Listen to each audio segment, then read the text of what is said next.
Welcome to The Drummer's Pathway, the podcast about music, life, and the creative process.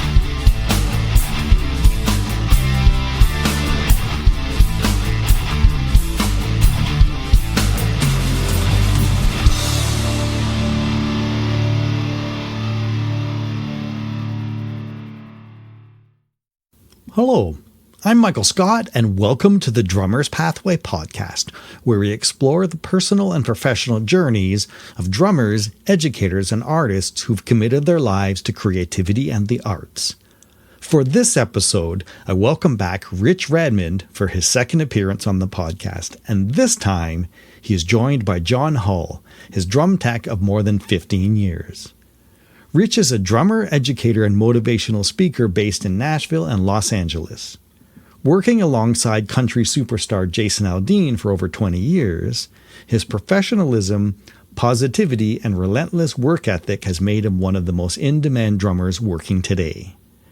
Jon is a Nashville-based drummer and technician, who's best known as the drum tech for Rich Redmond, where he spent years doing the detailed hands-on work that keeps a drummer sounding his best, from the recording studio to arenas across the country. In this episode, Rich and Jon break down what it really takes to make the drummer-tech relationship work, from building trust on the road to staying grounded when the grind gets tough. They also dig into the importance of humility, keeping an open mind, and holding on to your goals even when the path forward feels uncertain. And now, let's get started with my conversation with Rich Redmond and Jon Hull. When did you get home? Did you get home just this afternoon or last night after the clinic? Me? Yeah. Let's You see. flying home last night? Was there a clinic last night? No, tomorrow, because tomorrow. Tomorrow. Okay, yeah. For some reason, that's right. Yeah, Michael, this is our life. It's like, where are we going? I'm looking at the calendar right now just to see where the hell we've been. Oh yeah, we did that thing, and then yeah, alarm's going off at 4:00 tomorrow. The car's picking me up at 5. Airport at 6. Flight at 7:30. Land, set up the drums, do the thing at 2:00. It's gonna be crazy. Yeah, that's brutal. Where's your clinic tomorrow? Tomorrow it's like outside of Houston, like Katy, Texas. And then I'll spend the night in a hotel room, and then my host will drop me off at the band's hotel, which will be nearby on Friday for us to go do this Kid Rock festival. You know, he's got this Rock in the Country festival with like 100 different acts that come in and out of it. Like some of it are like the Skinnards of the world and, you know, the legacy Southern rock bands. Right, Johnny? It's a wild one. A lot of dust. Yeah. I've often found with my experience being that festival gigs are sometimes the most chaotic because nothing is ever going to go as planned. Nothing is ever on time except the headliner always starts on time. So everyone going up to that point has to make adjustments in their schedule and their show to accommodate getting things back on track. So there's always a lot of give and take in these scenarios. And I've often found that the artists that are most adaptable are the ones that get hired back more often because the techs always remember how easy it was for the musicians to get everything else back on track more than the people that just threw everything off. Yeah. The advice I always give to people who are newer in this when you're doing festivals is cut your set short, end on time, be cool. And that's what people are going to remember because those are the things that make a difference in these situations. Oh, God. Yeah. Yeah, 100%. It's amazing how many new acts in the early part of the year they get, or their career, they get all cocky. They're like, I got a record deal now. And they start late and all that kind of, it's like, what? Start late? We're side stage, like ready to go. Yeah. Or play late, you know? Yeah. Like 10 minutes over. It's like, yeah. Don't do that. So hey, Michael, what do you think of Johnny's little haircut there, man? He looks like Brad Pitt in Fight Club. He's looking pretty sleek. Yeah, man. Keeps him efficient. I'm much more aerodynamic this way. I love it. I love it on a lot of those podcasts where they're like, have we started yet? And they're like, oh, yeah, we started 5 minutes ago. Yeah.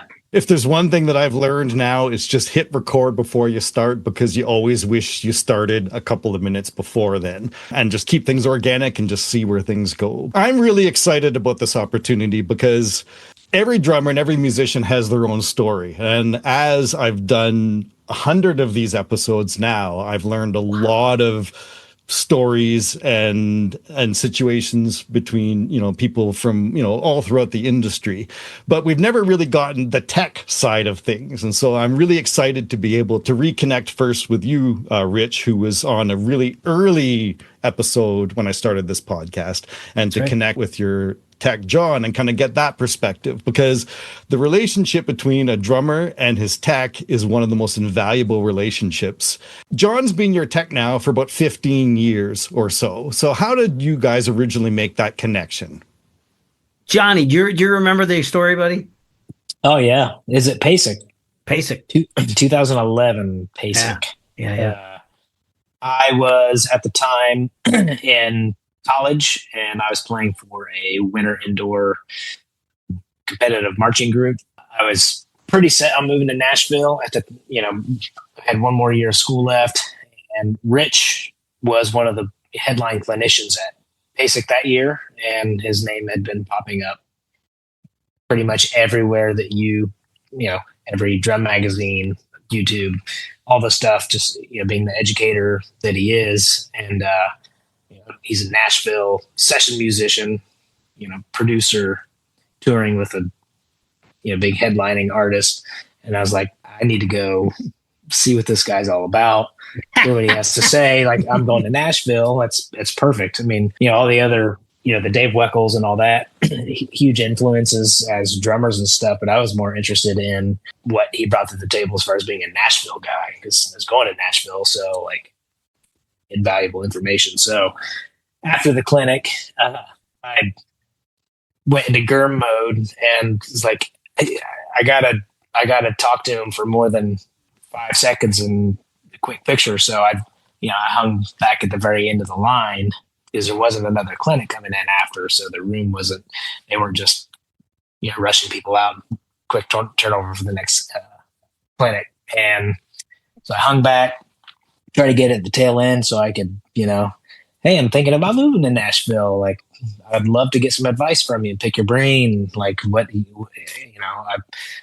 a drummer, I'm in this music business program, doing all the stuff, like trying to cut my teeth, learn everything that I can. Like, is it feasible to move to Nashville and, do this music career thing? And he was very gracious with his time, was like, instantly perked up, like, yeah, you got to move to Nashville. Like, it's made it into this, very exciting thing. And we ended up connecting over that. And he offered his email and was like, keep in touch, man. My production company, we need interns and we need help. We're as busy as can be, and we can't do it all. We need help. And, I was pretty young and naive. So I was like, oh, that sounds like a great idea. So, what did I do? Email them. Hey, that same day, great run, meeting you, appreciate chatting and all the information and yada, yada. Oh, and by the way, my group's doing a 8 a.m. informative clinic as a indoor group, kind of, just Rhythm X. Rhythm X. Here's what we do as an indoor, percussion line. With your background in marching band or whatever, like, if you got the free time, you should come by. It's a pretty cool thing. And sure enough, 8 o'clock in the morning, man, he came in, stayed through the whole thing. We chatted after, and I kept in touch with him, and I ended up doing some internship work for him. And that's, how my foot got in the door with Rich and his production company in Nashville once I made the move. And, after that, the snowball kept rolling downhill and growing. And so that was kind of the intro for me and Rich. I kind of GERMed him. I mean, the thing is that Jon, he's a confident young man, and he's fearless. And so he was willing to, do things that other people might be too shy to do. I mean, he was a little nervous about it, but he made it happen. And he was smart to wait till the end of the line so I can give him full attention. And the next thing I know, I've done everything in Nashville. I wrote songs for 5 years. I had a production company for 8-9 years. And so this was during the production company era. And, Jon Man, he went out and fetched a lot of food and set up a lot of drums and schlepped a lot of gear and made phone calls. And still to this day he handles all the administration on my clinics. He does all the paperwork, because DW wants paperwork, Sabian wants paperwork, Remo wants paperwork, ProMark wants paperwork, LP, everybody wants the paperwork. And it's just like it's like being an author and being in love with footnotes, and I do not like footnotes, and that's why I always write a book with someone else. And so Jon handles all that kind of stuff, and it's very helpful. And so I just saw really quickly, his desire, his work ethic, his friendly spirit, his enthusiasm, his positivity. You want to be around someone like that. And God, I'm trying to think how Jon even came out to maybe kind of like shadow my existing drum tech, who I think was kind of like doing keyboards and acoustic guitar. He had his hands full, and he was an older gentleman. I love him to death. And Jon ended up getting the job because he's young, he was on fire, he was cheap. You know what I mean? And then Jon has grown into the role, and he's made himself. It's a perfect business model. Make yourself invaluable. And now he's got two jobs. He's my drum tech, but he also runs Pro Tools, and he handles all the backing tracks, the maintenance. He's got his hands full. It's a very long day for him, but he just jumped into the pool head first, and I saw that thing in him. And then before we know it, we were mixing business and pleasure, and we became friends, and a lot of fun, late nights and birthday parties, and we've been to multiple continents together, nearly, I think, all the states except for Puerto Rico or Hawaii, 48 states for Still sure. Waiting on Hawaii and Alaska. Oh, that's right. No, but yeah, no, it's a simpatico relationship. And, it took a while to get our workflow together, but now it's just such a tightly oiled machine. And I just don't ever have to worry about a thing. There's all these legacy rock bands like the Foreigners of the world and stuff where, the plane lands, they get in a black car, the band goes to the venue, they follow the flashlight, they walk up on the stage, there's no sound check. We're a sound check band, but anytime we don't have a sound check, which will be like Friday, it'll be a festival, I won't see my drums until 9 p.m. And I will walk on those drums and they will look and sound and be set up exactly the same. Every time. I will never have to worry about a thing because he's just so methodical and has his system down, and it's a big job. He's got to set up the drums, tear down the drums, maintain the drums, clean the drums, change the heads, tune them. Jon tunes by ear, tunes the drums wide open, no muffling. And it could be a 80,000 seater, a 20,000 seater, indoor, outdoor, cement, wood, dry, wet. The drums sound exactly the same. And that is like a very difficult thing to do. And so our front of house guy, we've had two front of house guys during Jon's tenure, and they just both love the kid because it's exactly the same every day. So thank you, Jon. Of course, buddy. Happy to do it, man. I just want to go back a moment at the beginning of Jon's story where he's talking about, meeting you at PASIC. And I think that one of the things that really stood out about that is the follow-up. Because many times in these situations, people will always come up and say, hey, it's great to meet you. If you ever had an opportunity, I would love to do this. And Rich, you are just so open and encouraging to everyone that crosses your path, because despite your level of huge success, which is well earned, you never forgot about what it was like to be in the trenches. And so you've take the time to have those conversations and encourage people that are not as far along in their own journey. But like I said, the key was the follow-up. He took the time to send the email. Most people don't. They initiate the initial conversation, but they never actually do the follow-up. And it's the follow-up that actually makes a difference. And that's an amazing business model, right, Jon? Sorry to cut you off, but I mean, if you have an opportunity, that's where 99% of people fall flat, is keeping in touch with that contact. You go to a cocktail party and you hit it off with somebody. There's some simpatico. There's some ways for you to cross-pollinate, collaborate, maybe do some things together, and neither party follows up, and there's a completely lost opportunity. And Jon followed up. Hey, heck, I had such a good feeling about Jon. If he didn't follow up, I probably would have. You know what I mean? Yeah. And I got to say, dude, like the professors that I had in college, drilled that stuff into our little brains in college. Like a huge part of me, going out on a limb and working on that particular skill, reaching out, following up. Like professors are always very, very adamant on like play the college kid card. Like say, hey, I'm a college kid. It automatically like, hey, the person that you approach is going to think probably wants to learn, hungry, open-minded, enough if they're going to approach you. So they're like just going up and playing that card. Hey, I'm a college student. Like ears perk up. People like to teach and share. And so they were really, really good at kind of coaching us through how to reach out to people, how to be professional and, send emails out, follow up. People have busy schedules. So follow up, be persistent, but don't be annoying, Well, that's cool that they were giving you that kind of advice at a 2-year college. It's not a community college, but it was a 2-year kind of like you got your associate's degree in music business and music production. It was kind of I did a dual degree. So it was a lot, but all the professors that we had worked within the music industry in some capacity. One professor, he still owns and runs a studio in Athens, Ohio, Josh Antonuccio, and he had a studio for years and years and played in bands. And so when he wasn't teaching, he was recording bands and, running a small label and promoting a couple of music festivals. And so he had his fingers in the pie. Like he knows what's going on in the music industry. So when he, comes with that type of advice, he's coming with, hey, I've been doing this for my whole life and I'm still doing it. And these are the things that work.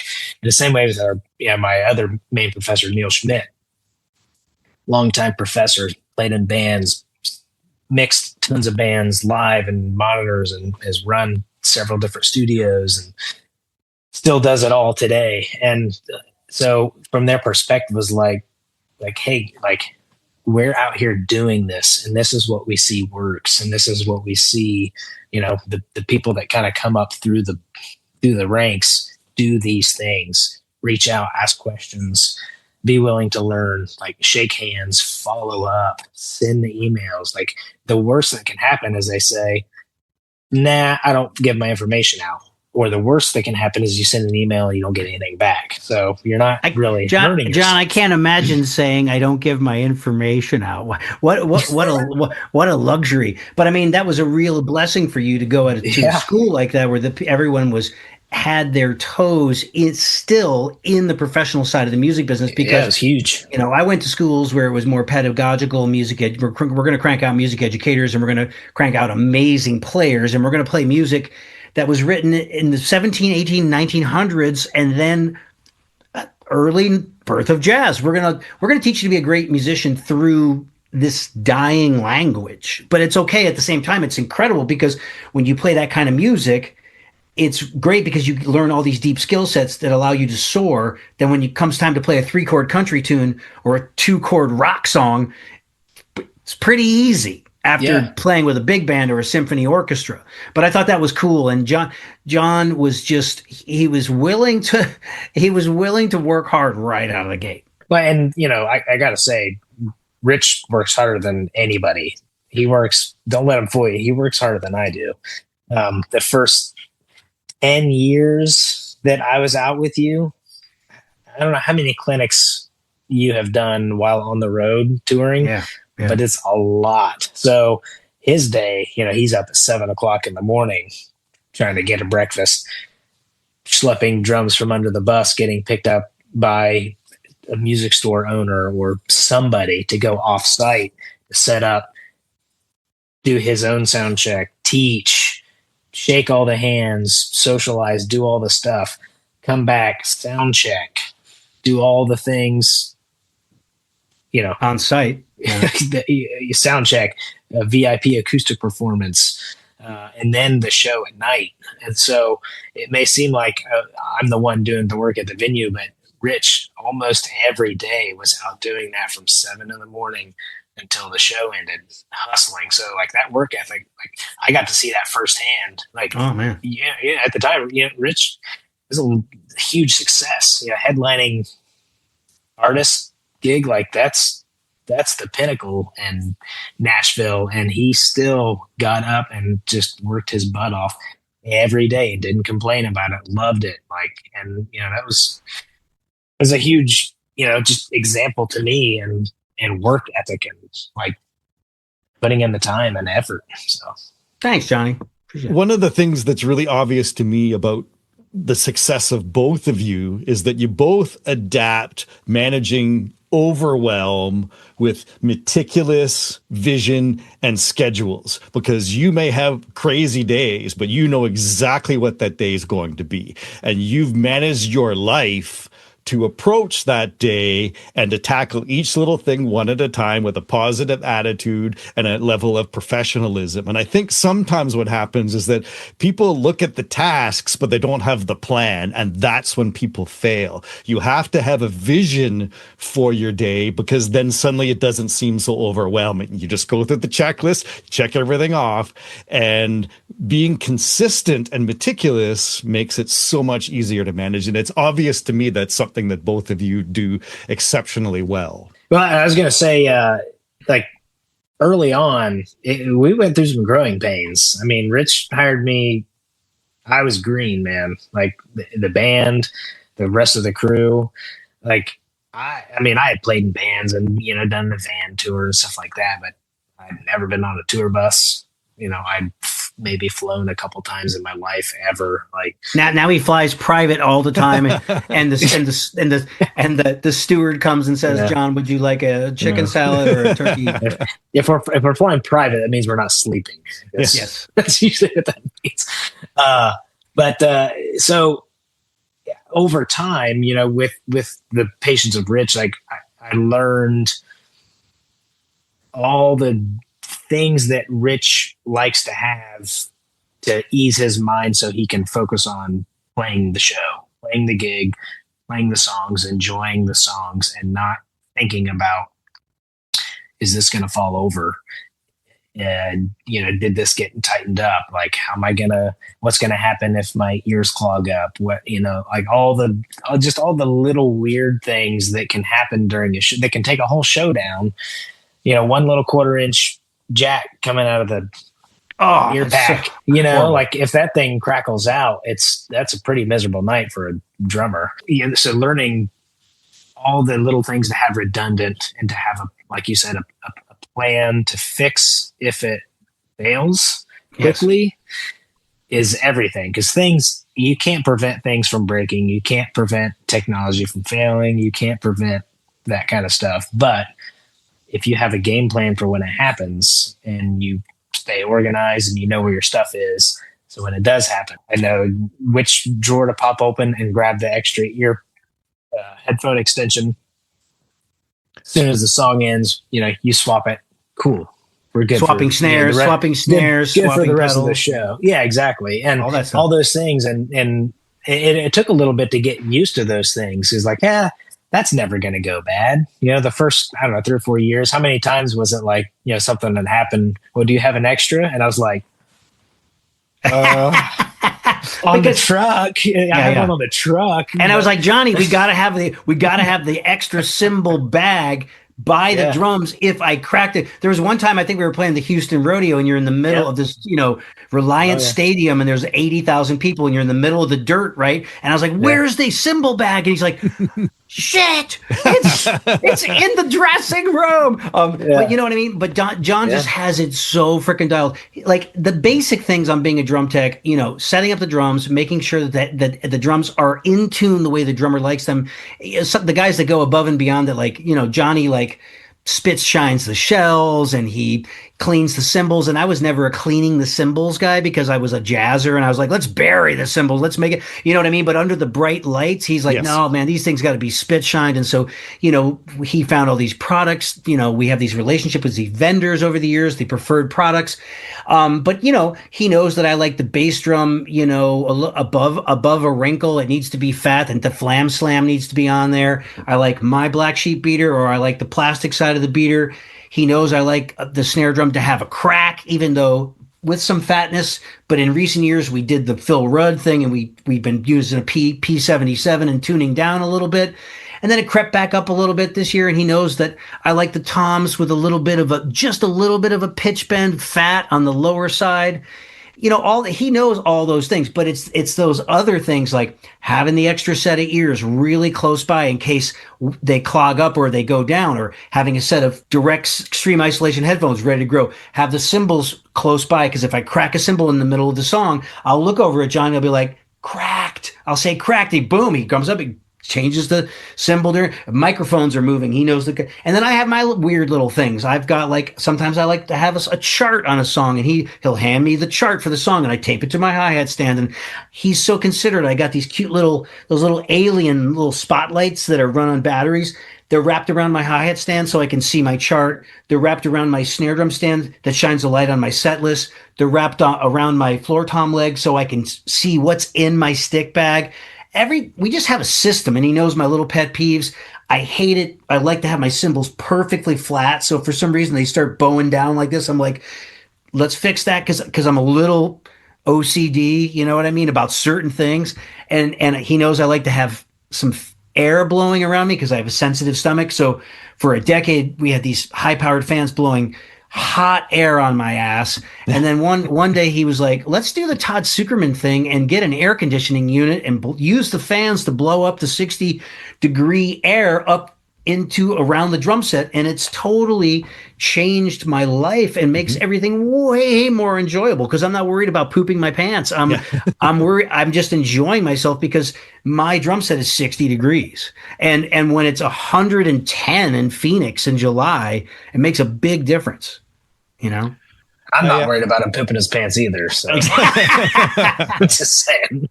Yeah. A few years ago, I got back into doing musical theater. And one of the things that I always loved about those scenarios is the choreograph nature of everything going on backstage that the audience never sees. And then even in, like an arena or like a stadium or all of these different sorts of things, the nature of the technicians with the musicians is also like a choreographed dance in terms of making that connection, because everything has to appear flawless to the audience. And so you have to be on the ball. You got to be aware of all of these little things that are going to occur. And that's not something that everyone can kind of handle, that sort of pressure. I remember years ago, I actually saw Steve Jordan. He was playing with Eric Clapton. And I remember thinking, well, he's got 5 snare drums on stage.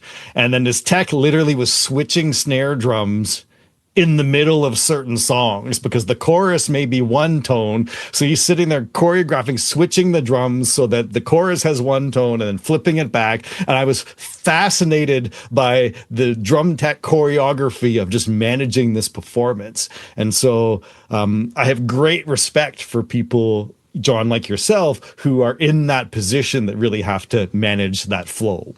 I appreciate you saying. And fortunately, with our gig, we don't have to do a lot of changes like that throughout the show. We have a sound dialed in, we have a backup snare, and but if things happen, me and Rich, we've worked out the kinks and the bugs to doing the snare drum swap or doing the ear swap.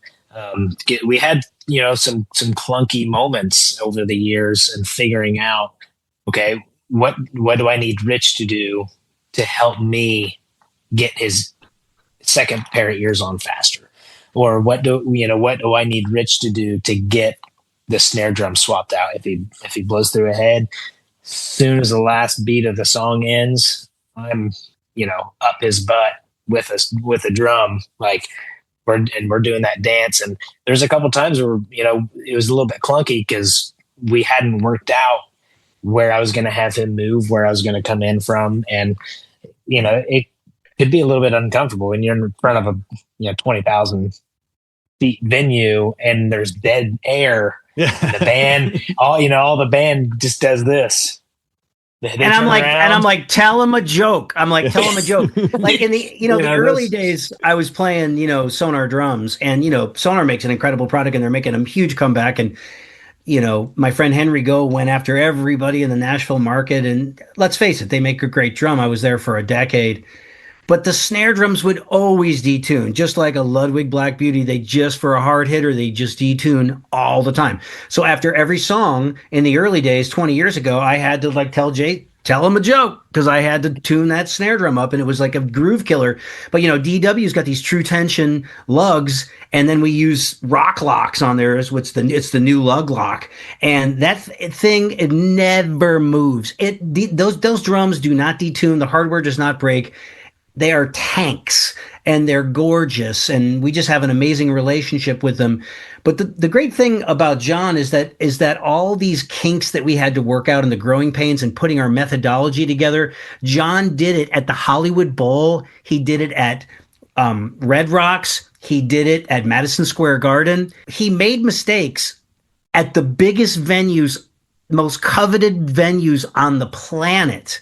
And that's what I am just so happy for Jon, is that he decided that he enjoyed being a drum tech, and he still likes it. He still likes me. We're on our 15th year together, but he skipped all of this, the D, C, and B touring acts. You know what I mean? Jon went right to the top. You know what I mean? And the thing is that Jon is grateful and he's humble, and he realizes that, God, some people have to work 20 years to get a job like this. And Jon got the job, and he quickly got his thing together, and he showed his work ethic and his positive attitude. And he just keeps growing in the role. And anybody on our crew will say, like, yep, Jon is like crew member of the year, like every year. We don't have an award ceremony, but I mean, Jon, we should, and get your speech ready. But he's just so reliable, and just that, the work ethic, the friendship, the reliability, the consistency, it creeps into other areas of my life. I mean, Jon has this beautiful DW drum set that he rents to me and sets up for me when I have to do speeches and gigs around Nashville. And it's always so easy when Jon comes to do that. Now, this same drum set, he rents out to Mark Schulman, Sandy Gennaro, any drummer that needs a DW drum set. This guy is so enterprising, right? And then he's a landlord. He's got 3 houses. He does all the work himself, like he's an entrepreneur. Then he does all the administration for my clinics. And if I have some weird thing, I'm like, hey, I'm doing this jazz record, and I need this, and this, and can you come help me get these weird drum sounds they want? They want like drum sounds like the Roots or Erykah Badu. So I send him some tracks, and I'm like, what drums do you think we should use? And next thing I know, we're doing this jazz record, and he's there, and I'm like, here you go, kid. Here's a couple of $100, and we have lunch. And so we mix business and pleasure, and we just keep doing it. And I'm very grateful, because usually in a 15-year period, most drummers have 15 drum techs, because a lot of them are just so unreliable.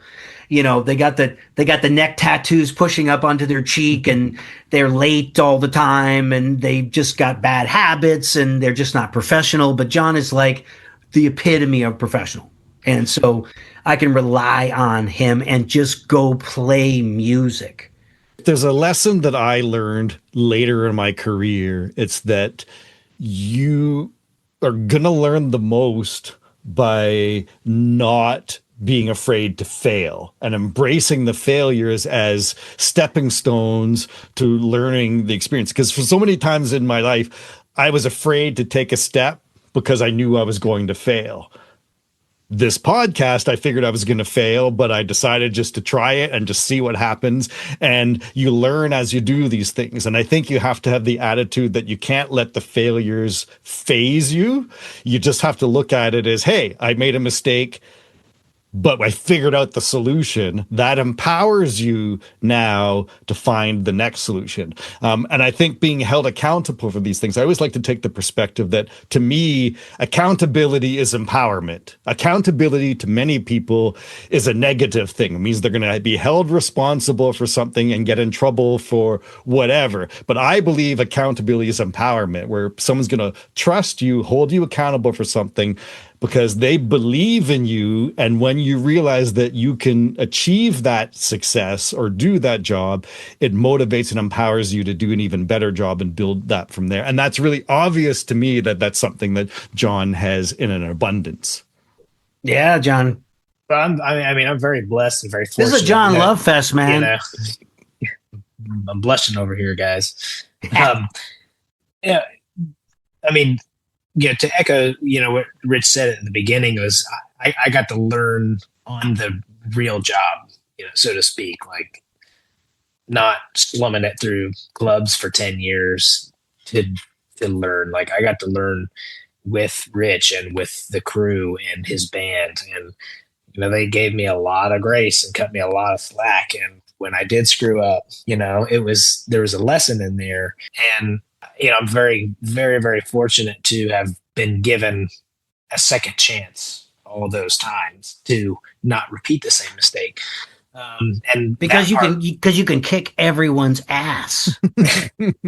Jon, I'm the shortest guy on the crew. Don't let him fool you. No, but Jon, they can step on me. Jon's got like 6% body fat or something, so he keeps me young too, because I see him doing burpees and squats in the parking lot on the hot asphalt, and it's 102 degrees in Austin, Texas, and he's doing it, and I'm like, all right, and then I'll drop down and do some of it with him, like at half the weight, but there's two funny stories that come to mind. And these are so minor. And if I ever had a bad night, or Jon did something that just, we just needed to address the next time, hopefully Jon would say that I don't really lose my cool. And if I do, I go and I apologize immediately and clear the air. Because our relationship is just, it's too important. And in 99.99% of the time, everything is incredibly perfect. But in one of the early years, we were playing the Hollywood Bowl, which is my favorite venue to play, and we're totally well overdue. The Beatles have played there. Hendrix have played there. Everyone's played there. There's signs all over the stage on the Hollywood Bowl. No drinks, right? Which is the stupidest thing. Like, how are you going to, I understand if you got the LA Phil or the Hollywood Bowl Orchestra and there's 200 people on stage, you don't want 200 water bottles on stage. But if Tom Petty is playing one of his final shows at the Hollywood Bowl and he wants to have fucking, whiskey and water, let Tom Petty do it. So I think the rules are broken. But anyways, Jon had this solo cup and he was bringing a drink out to our bass player, who's one of the toughest, most difficult to please individuals in our band, and it was leaking a little bit, and he's handed it to the bass player. He goes, "It's leaking," and Tully goes, "No shit." And then so Jon had to go and he's leaking liquid all over the Hollywood Bowl stage. That was just pure funny. And then when we did Madison Square Garden, we were using an Alesis SR16 or SR18 for a click and to trigger MIDI code on Kurt's guitar board. So we had a 50-foot MIDI cable running from an Alesis $150 drum machine all the way to his Lin. I think he had a Lin adrenaline. It would make your guitar go that kind of stuff. So anyways, we were playing this song Crazy Town, and Jon kicked off the tempo. Whatever tempo was 5 beats faster than the record tempo. And we came in, I was like, oh, yeah. I said, so I shut it off right away. And then I adjusted, and I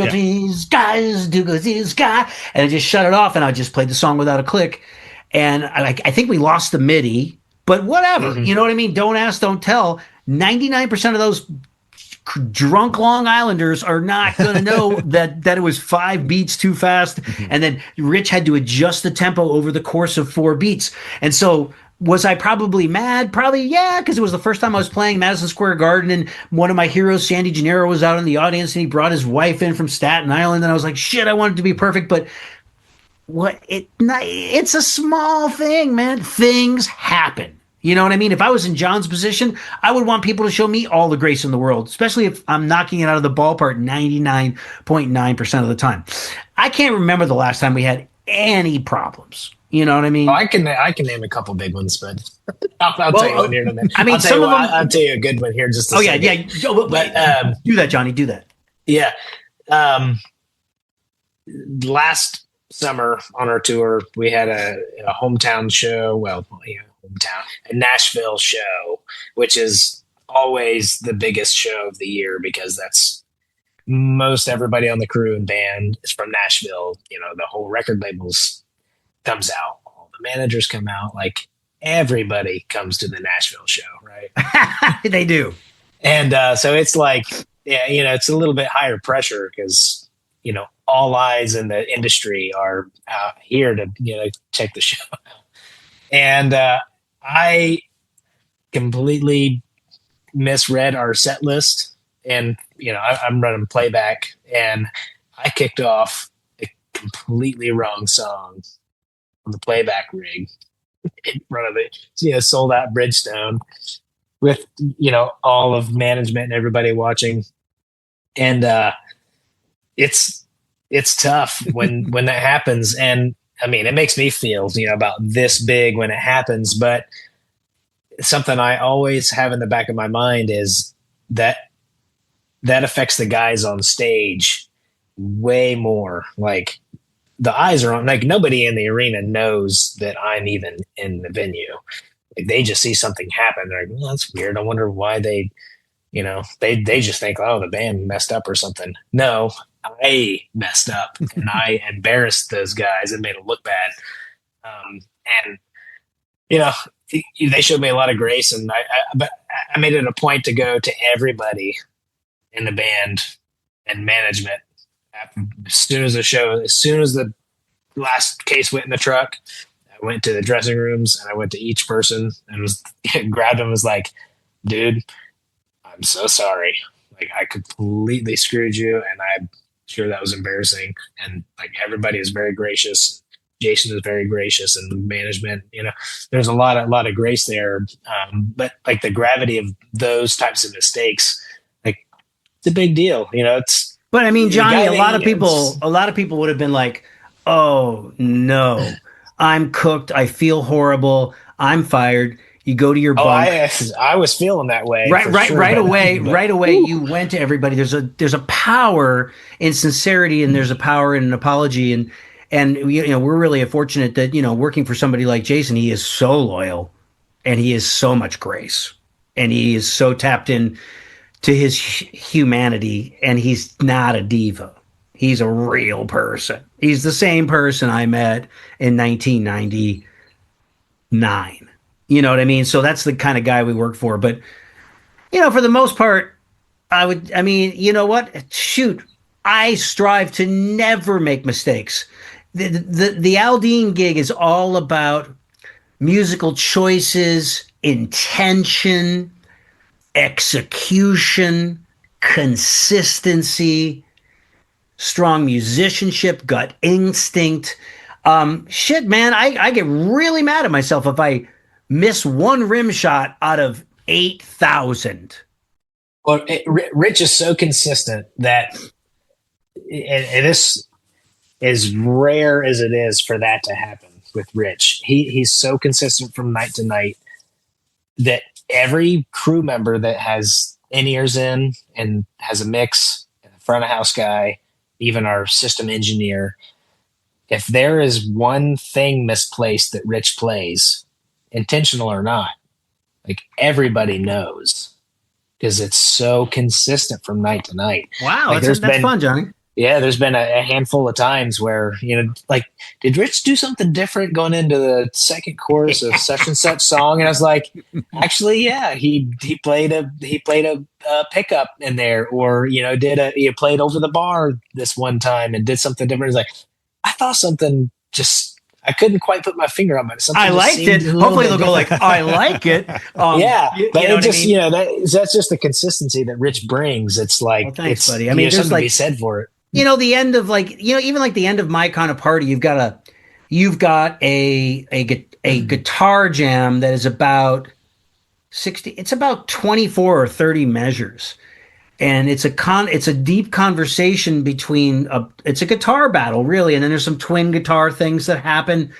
And I just got into a thing where I'm pretty much playing the same kick and snare patterns, and it could get fusiony in there. It could get widespread panic. It could get a little Billy Cobb. That's a space where I could stretch. But since the guys are on the end of the thrust and they are putting themselves out there, I just lock down a thing that works every time, and I just try to play that thing every time the same way, but do it with a spirit that it seems like it's happening for the first time in the moment right there, ad libitum, which is really so that makes me feel good when a crew member will go like, did he do something different? That is telling me that I am, because drummers, we're really like New York City traffic cops. We're like, stop this way, you stop this way. It's a big responsibility, and I have a lot of grace in the sense that if a fill going into the third chorus is on the record is das dicka daka doom, I could go daka ska daka doom. I could displace 1/16th note to play a more Russ Kunkley fill, but it's still in the same food group rhythmically, so I'll never get the look for that. You know what I mean? I'll never get the look for that because it's still in the same food group. It has the same intention and it still has the same direction. So, really the Aldean gig is it's really about it's about the execution and the consistency.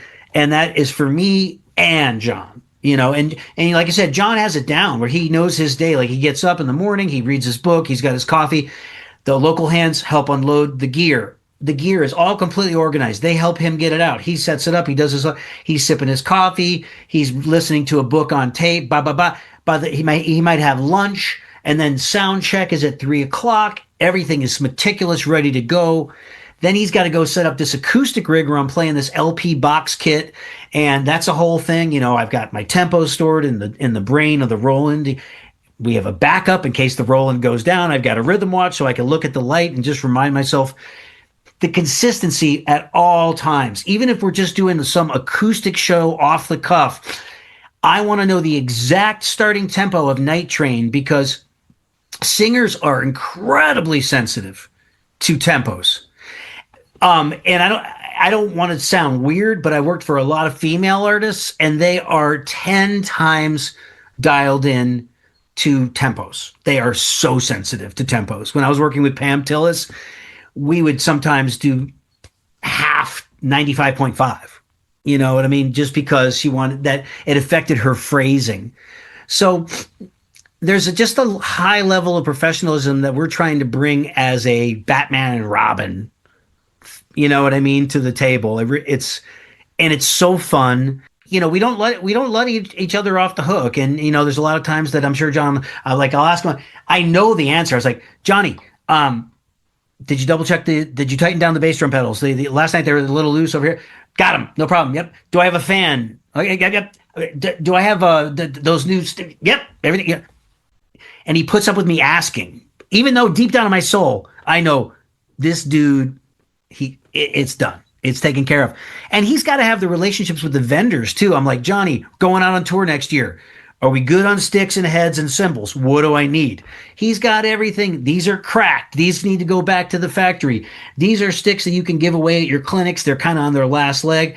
This is the new shipment of sticks. These are the ones I got to wrap. How are we doing on heads? Well, we average changing the snare drum and the toms every 3 shows. So he does the math and he goes, we're doing 60 shows, and he starts doing the math. 60 divided by 3, we need this amount. He hits up Remo, blah, blah, blah, blah. So that's part of his job too. So it never ends, It's like you said, it's consistency and preparation, I was in the Boy Scouts growing up, so, be prepared was everything. And when I was young, I was like, yeah, be prepared. That seems a little silly. Like, that's for like overachievers. And as I grew up, the older I got and having jobs and doing the stuff, like being prepared is everything. Like it's especially now, like this particular job that I have, the most important thing. And it can sound negative to say like every day is Groundhog Day doing this job, but it like I've Rich and I have kind of taken strides to make the days as consistent as possible, and finding our groove, and that helps me to make sure that stuff is the way it should be. If it was just willy nilly, anything goes and all over the map, I'm gonna forget stuff, or I'm gonna forget to tighten the pedal on the kick drum, And I mean, John's a spread. He's a spreadsheet guy. That day, it's Just- going to slip off the kick drum rim. That makes for a bad day in front of 15,000 people. So, getting into a rhythm and staying organized, and like Rich said, I have to make notes and keep spreadsheets and stuff to remind myself when things need to get ordered, and to make sure we have sticks and heads and all the stuff. And I can't keep everything in my head. I gotta keep stuff written down and make notes, and have some kind of organization in that way. So, when we dump the truck and we get our cases out, just everything comes together in that way. Over the years, the industry has started to shift quite significantly towards implementing technology and electronics into all of this. And many people grow up being a drummer that now have to embrace technology with no background in that. It can be extremely overwhelming and intimidating. So Jon, for you did study some music technology at college. How much of that came into play when you got into this role to learn this? Did you walk into this role fairly confident with an understanding of technology, or did you have to now look at this situation and kind of start all over again? And the flip side of that is for people that aren't comfortable with technology, who need to learn this because it's a skill set that we really need to embrace, what advice would you have for people to start? Those are good questions. Back to the first question you asked, college preparation as far as technology was huge for me. As we talked about a little while ago, running tracks, we use Pro Tools on our computers, and the primary software that we used in college was Pro Tools for recording. I got lots and lots and lots and lots and lots of experience in college using Pro Tools and having to edit. Like, man, they'd give us projects and we'd have to edit stuff, and it was like, man, I'm going to wear these buttons out on my keyboard editing.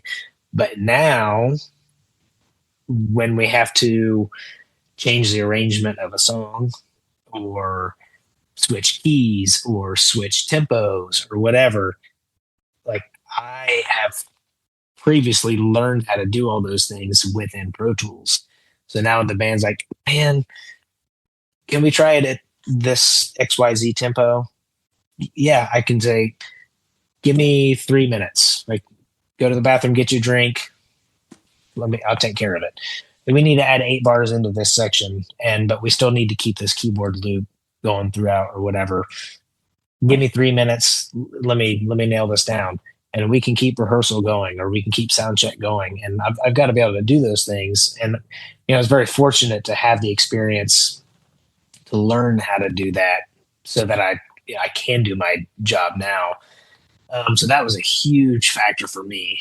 And another factor, technology related, that may not get brought to light as much in the problem solving world, I would say signal chain and signal flow is huge. For example, our rig is not complicated, but the way everything patches in and gets sent down to monitor world to split can get pretty complicated.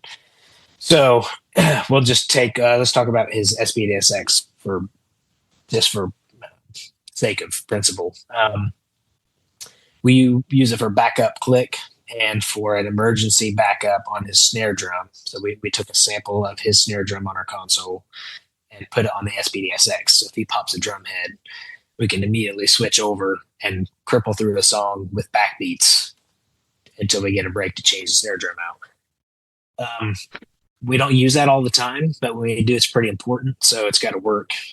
But if we check it, sound check or change over right before the show, gremlins get in the rig and stuff happens. And if we go to check that, hey, we're not getting the left side of the line. I have to know where the signal flow goes to sort out where the bad cable is, or if there's a button on a DI that got bumped, getting put in and out of a road case. It seems ridiculous, like one little goofy thing but you got to be able to go, okay, sound source is here. It goes from here into the DI, it goes from the DI into the splitter, it goes from the splitter into the snake down the chain. And to be able to go through each of those connections, is it plugged in here? Is it plugged in at the other end? Check the DI. Like, to work through that stuff on your own and not have to, bring in help for somebody else. Like, it goes a long way. And that was a lot of practical skill set that I learned in college doing the music production side of things. So being in the studio, we did some live sound mixing, where as a class, we would bring a band into the studio. Nice. And we would have to mic up the whole band, drum set, guitar players, singers, keyboard players, all the stuff. Mic it up, know where to patch it in the studio. And then on the behind the console side of things, we had to learn the bane of our existence was the patch bay. Mm-hmm. You look over there at times and it's like, dude, it could be snakes. Like, there's a mess over there. But, we have limited studio time, especially in college. So, the band may only have a couple hours and they want to get at least a song or two recorded. And if we're just chasing our butts and we don't know how the stuff works, so we really had to learn to follow signal path. Okay, here it's coming out of this microphone. Does it have phantom power? Cool. Okay, follow the signal path. Where does it come out of the patch bay? Where's our little cheat sheet? Once you learn those things, you learn that equipment, you can troubleshoot pretty quickly and be able to get stuff up and going without everybody waiting on you because my stuff's not working and I don't know how to fix it. Stuff happens and stuff is going to break. Cables are going to go bad. Cables are going to get pinched or rolled over with the road case or get corrosion. Stuff gets rained on. Stuff's going to happen. But, oh, man. Yeah. Oh, we've had drums rained on. Oh, my God. And Jon can keep his cool in the heat of a show and troubleshoot in front of 20,000 people. And while he's fixing what's going on with my rig, he's got to make sure that he goes back to Pro Tools and is not holding up the flow of the show because he kicks the song off. Basically, I have a microphone and when I see the whites of everybody's eyes and they have their guitars, because we play 24 songs and there's 24 guitar changes, and they just do them really quick. So as soon as I see that our guitar player Jack has his guitar in his hands, I say, hit it! And then Jon presses space on the space bar and we are off to the races, and he's keeping an eye on everything. He's all eyes. He's all seeing. It's, I don't know if I could we're all designed differently.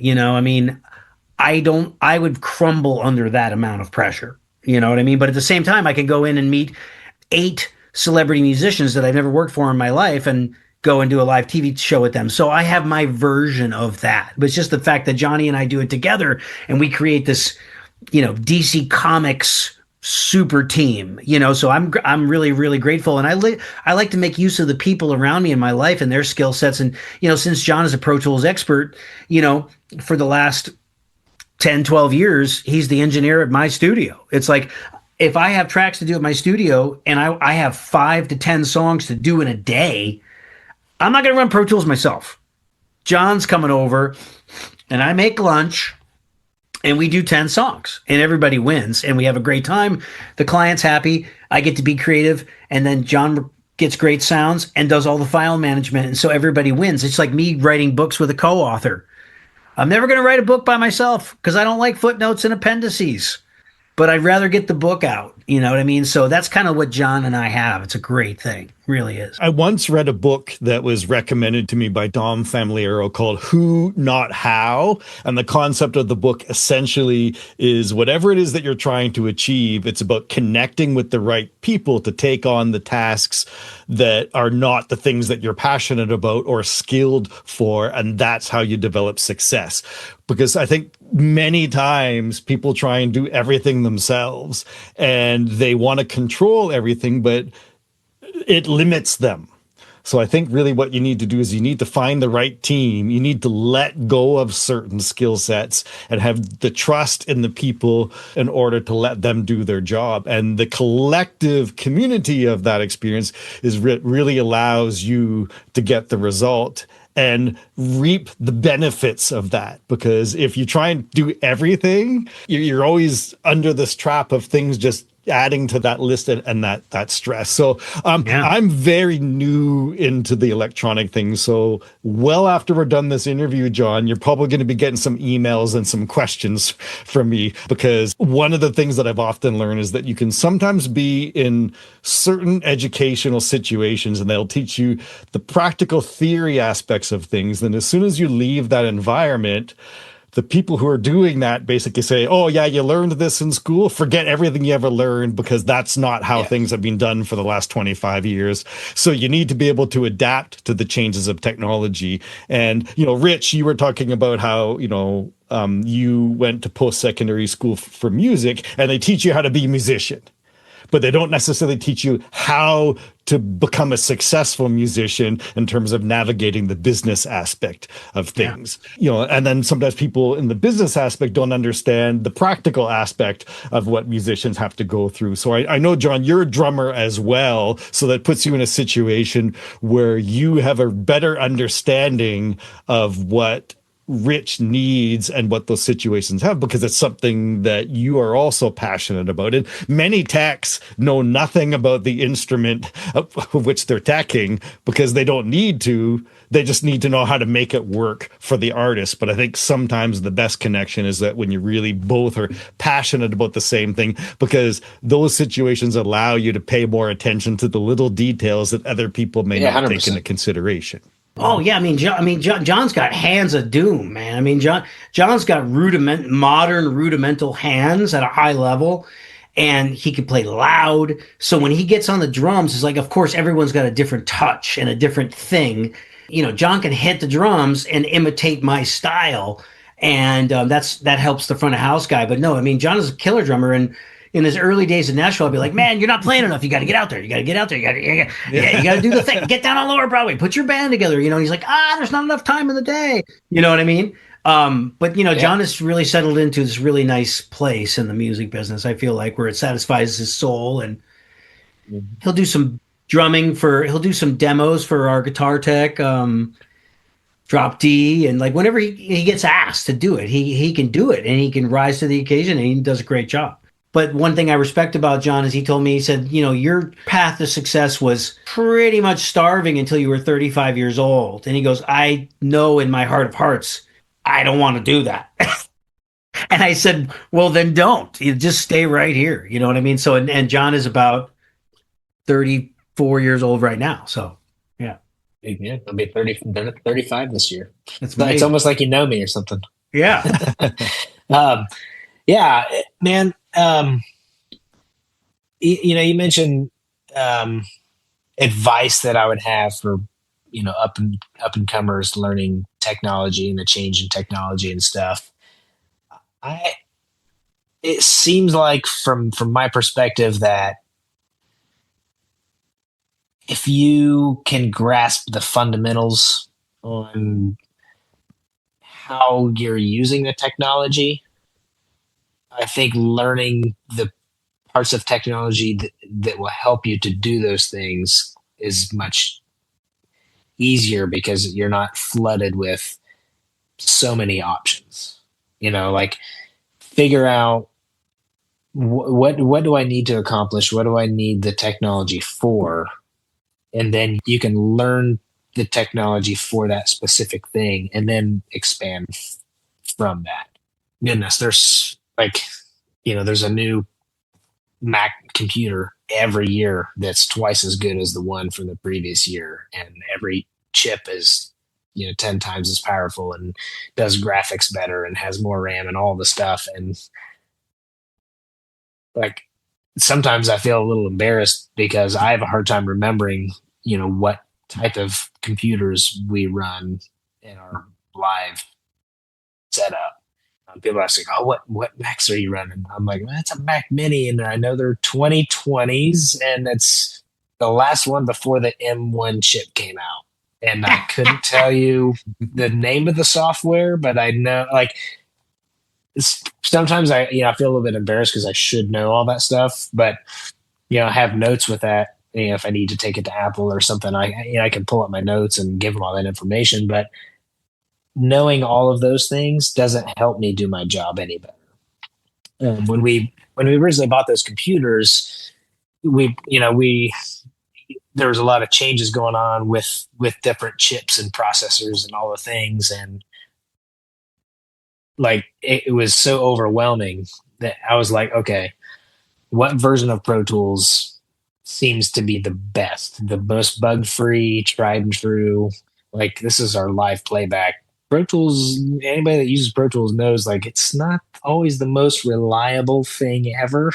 It has a funny way of crashing at the most, inopportune time. times. You could, So, in my mind, is like, okay, what seems to be the most stable version of it?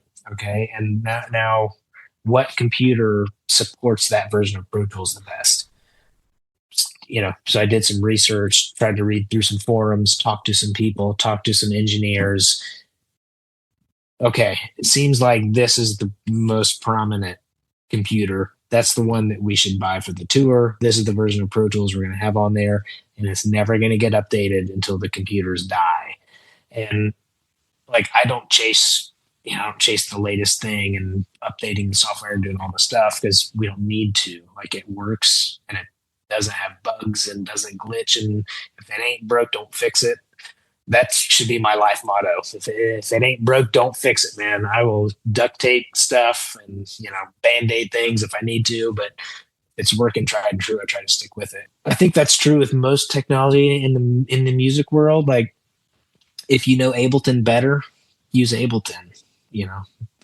If you know your way around a software, there's some others too, like Live, and I think one is actually called Live Playback or Play Live or something like that. But like, if you know that software, use that. You don't have to use Ableton because it seems like it's the industry standard. Use Pro Tools if you know Pro Tools. Like, work with what you know to achieve what you want to do with it. And that will weed out a lot of headache. At least that's my experience, because I'm not a technology guy. I don't keep up with technology well. I can be a pretty slow learner and slow to grasp things sometimes. So like, I've tried to narrow it down to be a little simpler. John, if you're slow, I'm really slow. I mean, so Michael, if you're ready to, I think that every drummer should buy an SPDSX. I feel like we're on version 3 already. It's one of the greatest workhorse inventions in the percussion industry in the last 15 years. It's incredibly powerful. It's really powerful, and John knows it inside and out. Yeah. I bought one, and then I remember messaging you, Rich, about trying to figure out what's the best stand to get for them. You immediately connected me with Jon, and Jon, I sent you an email about, okay, I bought this device. Here's all of the different options that people have recommended in terms of stands. What do you suggest? And you gave me some really, really great advice, and I ended up buying what it is that you had suggested, which is the one that actually goes with the device. Because in the end, you said sometimes it's better to get the right thing that matches the tool because it's designed for that, rather than trying to makeshift other things together to make things work to save a few bucks, because in the end you end up spending more and you have to deal with the headaches of trying to make things work rather than just getting what works. So I'm very grateful that you gave me that advice. There are always people that want to help you answer your questions, but you have to invest the time to come up with the questions in the first place. Sure. Yeah, 100%. And if you want if you just want training, like I want to learn how to do this thing. Like there's training courses on Yes. everything. You can buy courses. There's a lot of free courses. But yeah, I think that's really sound what you said. Like dive in and figure out what exactly it is that you're trying to do and come up with questions, specific questions. And, people are very willing to answer questions. Like I love answering questions when people have, I get emails and texts every once in a while, or Rich, like, hey, I got a student that's doing this thing and has a question about Pro Tools. I'm going to let him take it away. And like, that's great. I love answering those questions. And especially if it's specific things, because I feel like, I can be helpful with fixing, helping with that thing. But if it's, hey man, how do you use Pro Tools? Like, whew, yeah. How much time do you have for the next few weeks? Yeah, can you come to my house for the next 3 weeks in a row? Yeah. But I mean, we're a modern country act that is, very minimal in the technology. I mean, the tracks that we have is like, obviously we have Carrie Underwood in there. We can't take her around every night. We've got some little soft synth layers for texture. And we've got some percussion parts, electronic loop percussion parts. And then where I actually pick up a real shaker and a real tambourine and we record it, and they're part of our tracks. And there's something to it when you hear the air moving around a real tambourine. It becomes 3-dimensional as opposed to just a 1-dimensional MIDI. So we take a lot of pride on a lot of that stuff. And, there's triggers on the toms to open and close gates.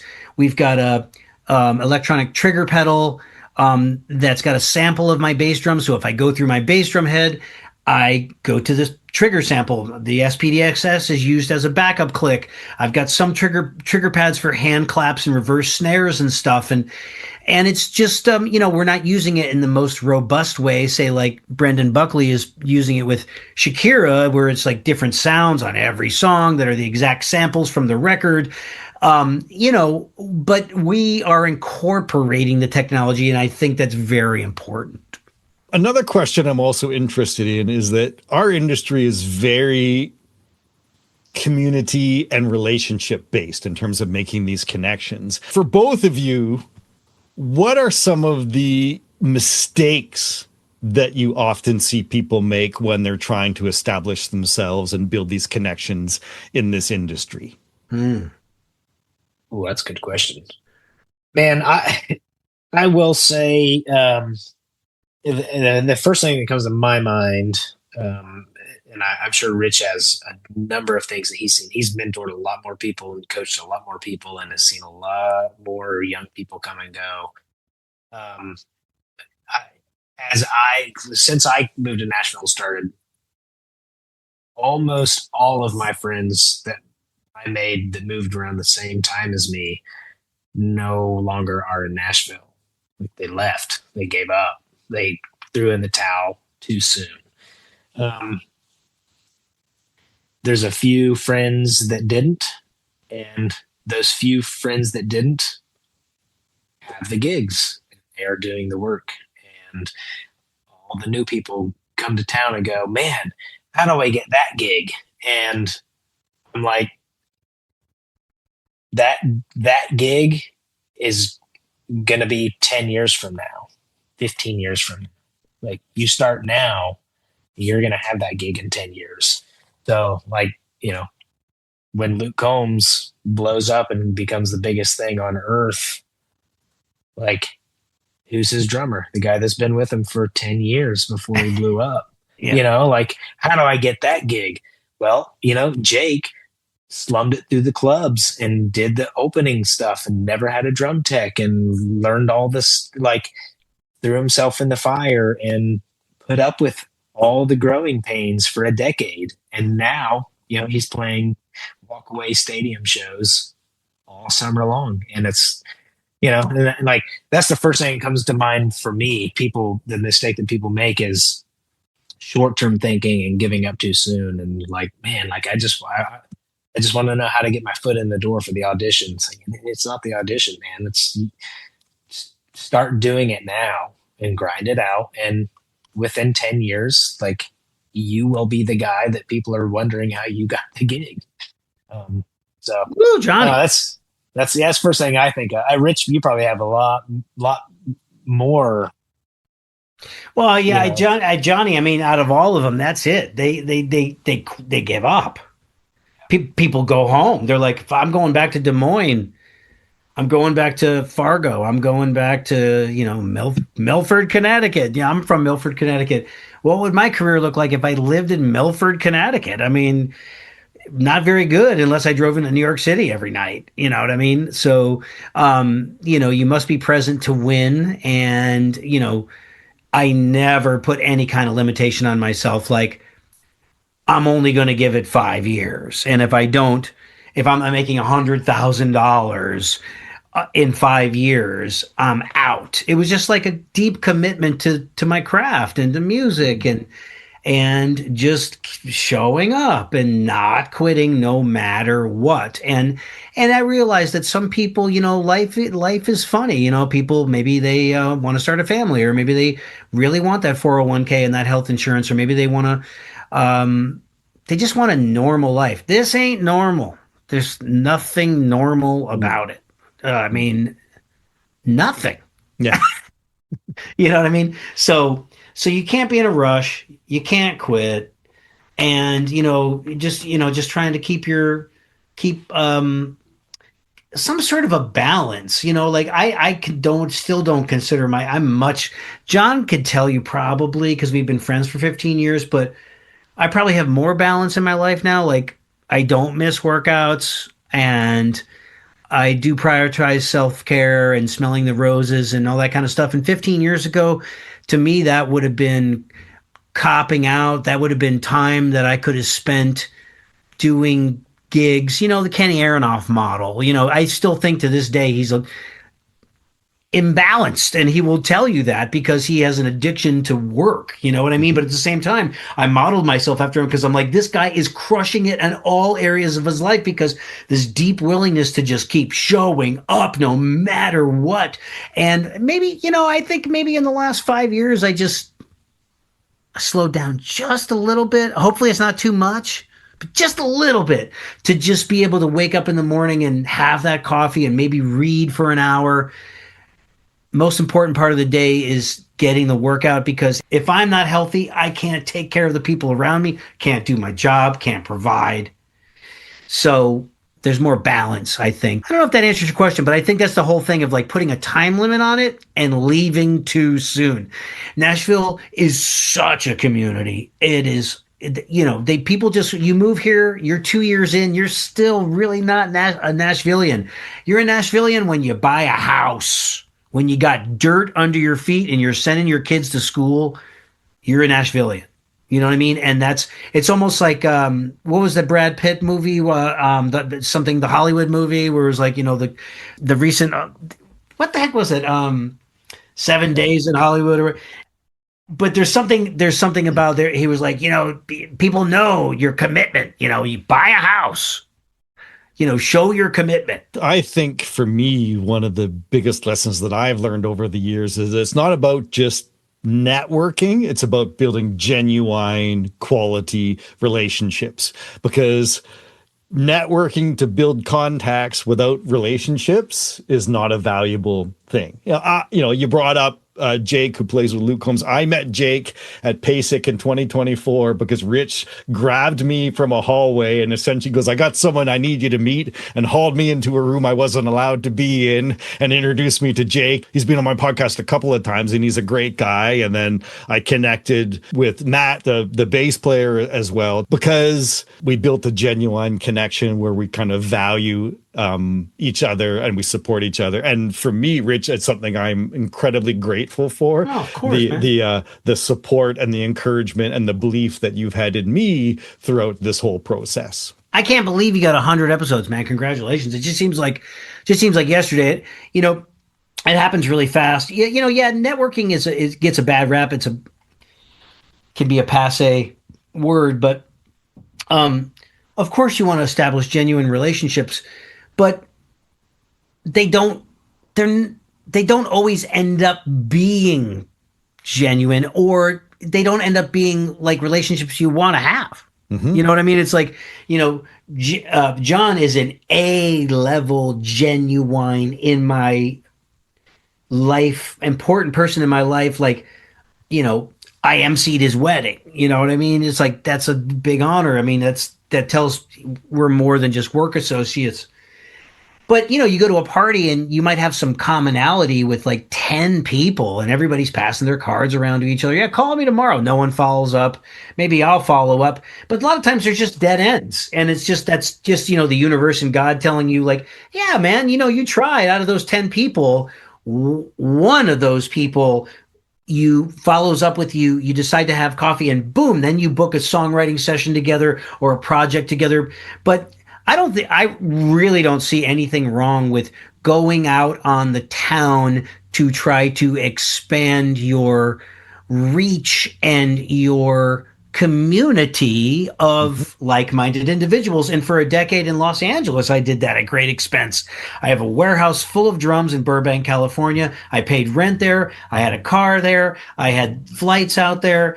I went out every night to try to meet other musicians because I had been in Nashville already 18 years. And I was like, I know I'm still going to continue to meet people here. I live in Nashville, but what about some of those aging rockers that I want to work with? Or what about that cool little fusion band I want to put together and play wineries and jazz bars? And so I think you can have the intentionality of going out to network, man. I still use the word, but nine times out of 10, it's not going to be relationships that stick. You know what I mean? You feel that in your gut. Our intuition is a God-given thing.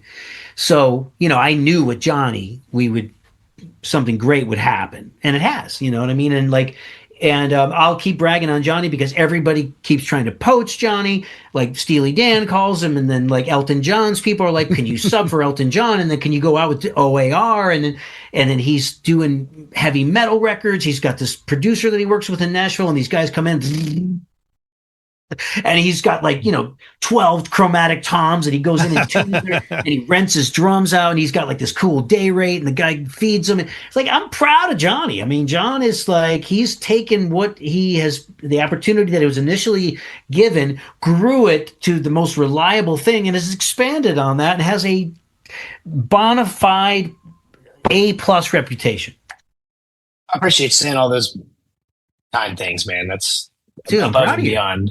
Proud of you. I mean, I really appreciate it. And I will say anything that I have done in Nashville has been because of relationships with people. It's been because of community and the network of people. And, Rich champions me. I mean, he will say, like, this is your guy. You got to call him. And people respect Rich and they trust Rich, and they know, hey, if Rich throws out a person, like, that's your person. And I'm very fortunate to, have developed this relationship with Rich where he trusts me and he's willing to stick his neck out, throw my name out, hey, we need a drum tech. Who would you recommend? You should get Jon. Like, that's a huge honor for me, and I really appreciate it. And that's how pretty much everything in Nashville has come about. And it takes time to develop the relationships. And I think, Rich, what you said is very wise.